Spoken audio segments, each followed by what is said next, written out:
Pajutę pirmuosius simptomus skaudančios nugaros, greičiausiai pajusite tokį dalyką kaip dilgčiojimą arba vos maudimą po mentėmis arba strėnose, kitaip sakant, juosmeninėje srityje. Ką reikėtų daryti? Kartais užtenka padaryti tam tikrus tempimo pratimus, kad atpalaiduoti raumenis, nes jie suspazmuoja, juos reikia ištempti. Kartais reikia padaryti tokius dalykus, apie kuriuos vyrai dažnai negalvoja.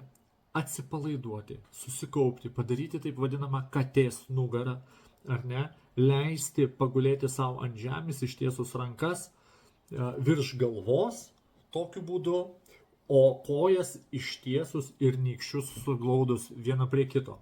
Tai gali padėti. Tačiau daugeliu atveju daroma kas? Vaistai nuo skausmo.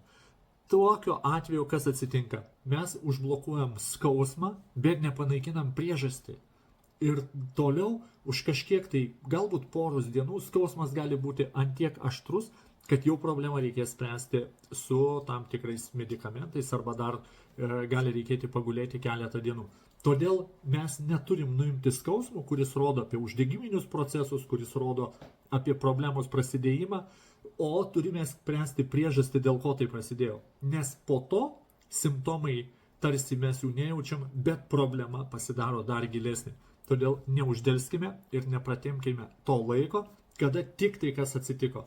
Parašyk, pasitarkim, nugaros skausmai signalizuoja apie tam tikrus sveikatos sutrikimus kitose organizmo sistemose.